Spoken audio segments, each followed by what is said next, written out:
Hey guys, now that we've talked about the bigger picture macro cycles that we use in here, again, the macro cycles are about 3 months to a year long, somewhere in there. We're leading up to a specific event.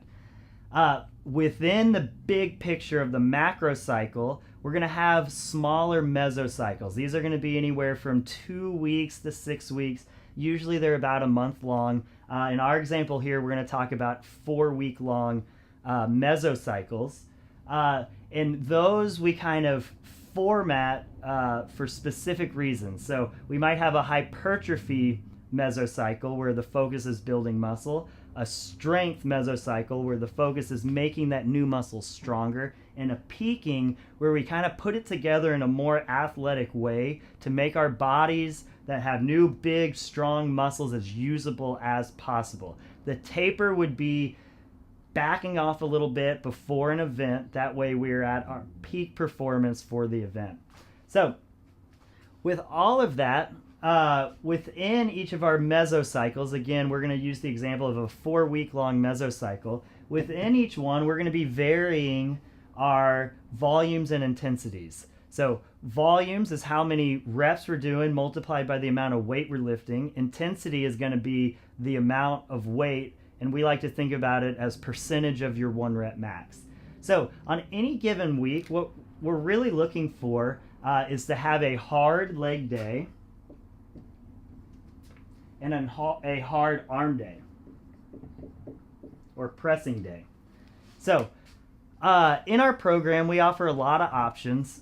So we have a CrossFit option. We can easily change what we're going to talk about here to bias cardio. And the way we're going to specifically talk about here first is how to bias strength in the overall view of the program. So each week we're going to have a hard leg day, a hard arm day. We want our other days that we're working these specific muscles hard to be spaced out by at least 48 hours. So in here, an option for us is to have a dynamic effort day for our legs on Monday. And then we also like to do a dynamic effort day for our arms on Tuesday. So if we do this and how we do this might change depending on where we are in the cycle. So sometimes we might leave it out entirely. The focus is keeping these in here. Sometimes we might make these very dynamic, like doing Olympic weightlifting, snatch, clean and jerk, very explosive, high power movements. Or sometimes we might use these as more of a secondary hard leg or arm day. So it just kind of depends where we are in our cycle, but typically week 1, week 2, these may not be there. Week 2, week 3, these may look more like Olympic weightlifting. Week 3, week 4 stuff, these may look like actual squatting or clean and jerks, which tend to add a little more volume to your body. So that's kind of the overall framework. In typical powerlifting and Olympic weightlifting programs, there's usually one primary movement followed by like 3 to 5 exercises of accessory work. Of course, we're not powerlifters, we're not Olympic weightlifters, and we're not trying to be them. But they've been in the game, and there's a lot of science and there's a lot of research done on their programming, so there's a lot we can learn from it. So we like to use this kind of thinking in this kind of format. There's also a table called Prilepin's table that lists from a lot of research done on Olympic weightlifters ideal sets and reps for certain percentages that's basically used as the gold standard in programming.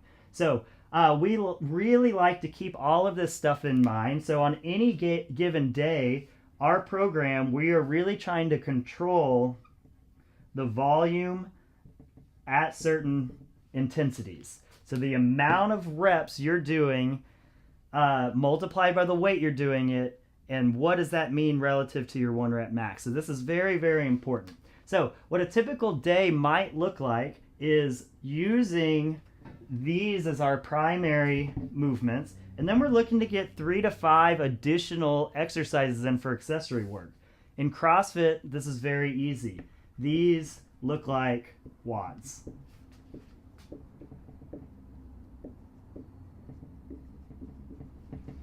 So what we can do now is we can start to develop a program that we can offer for an entire gym, and we can let people pick what days they're coming in to build their whole program. So if we want to bias your program to strength, then we can tell you to come in on Monday and Tuesday. You're going to rest on Wednesday. You're going to come back in Thursday, Friday, and Saturday, and you're going to take Sunday off.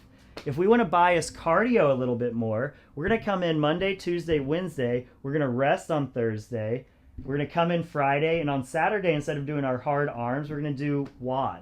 If we just want a general CrossFit workout, we can follow something similar here and pick and choose which days, so we're evenly working on strength and cardio here. So laid out, what a typical week looks like is we're going to either use the WOD to accomplish all of this within what we've learned from elite level powerlifters and Olympic weightlifters on what reps work the best at what percentages, or we're going to kind of do a combination, and we're going to have a primary lift mixed with a WOD. The key is our job is a little tougher than a powerlifter who simply is trying to get better at squat, deadlift, and bench press in a competition. What we're trying to do is get better at everything that might get thrown at us. So because of that, within our WODs, we want to make sure that we're working on gymnastics, weightlifting, and monostructural or cardio things evenly as we go.